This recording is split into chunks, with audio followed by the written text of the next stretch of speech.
Dulu-dulu punya cerita. Sebab itu, kita tak boleh memadamkan sejarah bahawa Portugis, Belanda, Inggeris datang kerana nak agama. Itu sejarah. Tapi kenapa mereka gagal? Sebab orang tua-tua kita pertahankan, perjuangkan. Baik itu sekali lagi hadirin hadirat, kita kena terima kasih ke orang tua-tua kita dahulu. 24 Ogos tahun 1511, ketika Portugis masuk ke Melaka, dia jajah Melaka selama 130 tahun. Bukan sekejap. Bukannya sebulan dua. Bukan 5 tahun. 130 tahun. Setelah Kesultanan Melayu Melaka berdiri gagah selama 110 tahun. Kuat dah, kita baru 62 tahun. Jangan act lah. Jangan act sangat. Melaka yang sebegitu gagah 110 tahun tombang dengan Portugis. Dijajah pula 130 tahun. Tapi adakah orang tua-tua kita ketika Portugis menjajah itu mereka pakat tidur beramai-ramai? Adakah mereka perangai macam kita main telefon siang malam pagi petang? Tidak. Orang tua-tua dulu tak pernah tidur. Tahun 1521 kita ucap terima kasih saudara-saudara kita dari utara Sumatera Utara, khususnya di Aceh, yang bertali arus membantu menyerang Portugis daripada Aceh. Tahun 1521, Sultan Ali Muhayyad Shah, Sultan Aceh pertama, dia serang Melaka. Serang tapi tak menang sebab Portugis ni kuat ketika itu.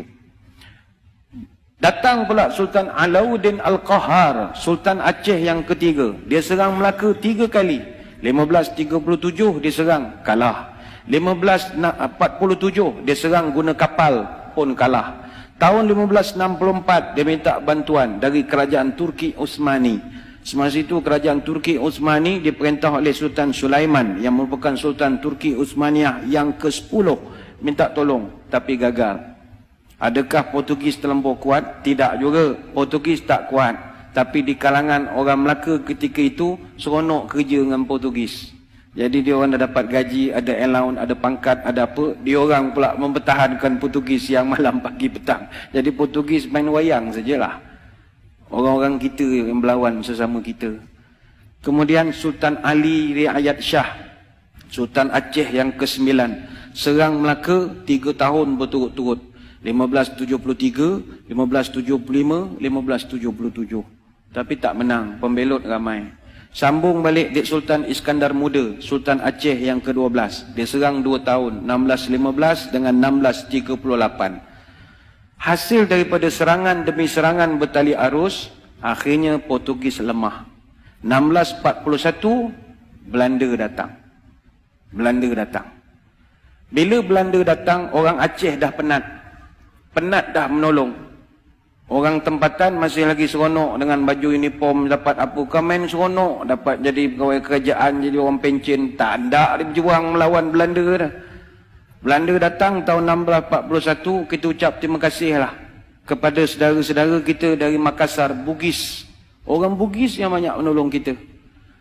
Orang Belanda datang jajah Melaka Johor berapa tahun? 183 tahun.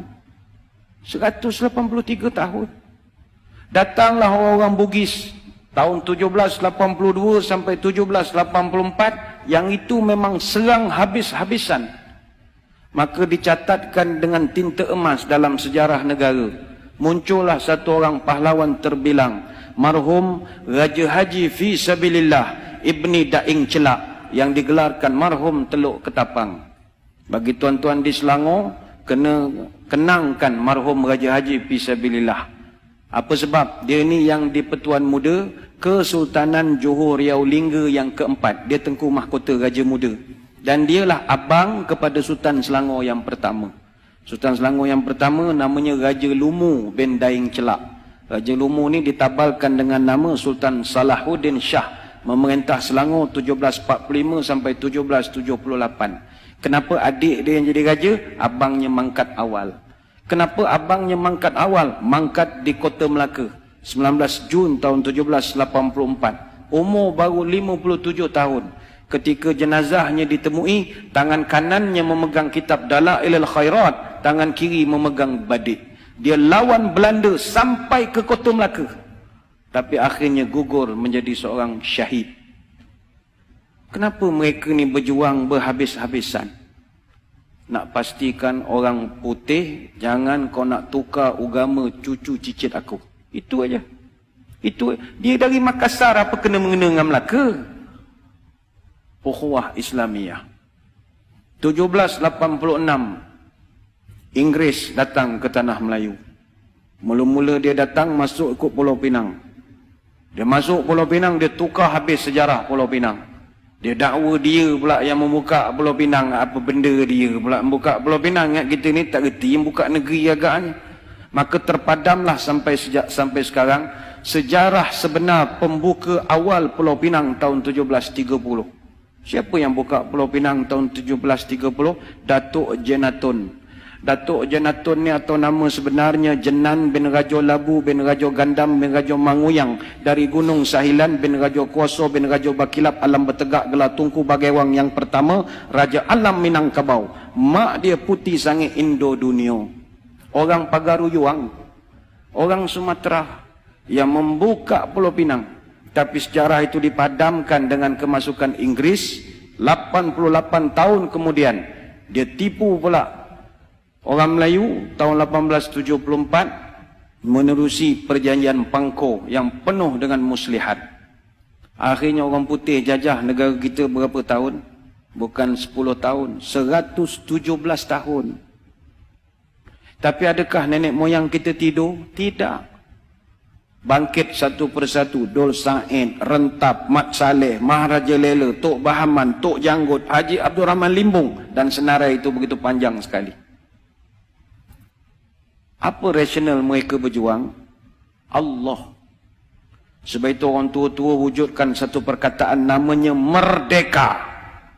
Merdeka ini simbolik daripada huruf mim, ra, dal, ya, kaf, alif. Merdeka. Mengikut Rasul dan yakin kepada Allah. Itulah merdeka. Mereka tahu mereka takkan dapat menengok hasil. Tapi kalau mereka tak berbuat sesuatu, malam ini mustahil boleh azan 5 kali sehari di bumi Selangor Darul Ihsan. Mereka berjuang siang dan malam. Sebab itu hadirin hadirat yang dirahmati Allah sekalian, perjuangan orang tua-tua ni kita kena terima kasih. Mereka berjuang lagi dan lagi dan lagi dan lagi dan lagi dan lagi dan lagi dan lagi dan lagi sampai kita tidak ada lagi. Adapun anak cucu dia, apa perjuangan dia untuk agama dan tanah air? Yilek. Tak ada. Yang dia fikir perut dia, anak-anak dia, dan main handphone siang malam. Itu sajalah kerja. Tak ada. Ni bukan orang sini, ni orang Kuantan. Orang sini semua bagus. Sini semua fikir masalah umat semua. Kang keluar video marah pula orang Kuantan. Orang Afrika, orang Afrika. Kang kena gam pula Kuantan kang. Orang Afrika.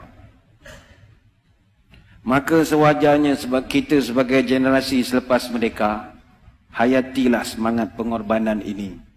Habis nak korban apa lagi Ustaz? Semua dah okey, saya kerja pun dah pencen, anak pun dah kerja, masuk universiti, nak berjuang apa?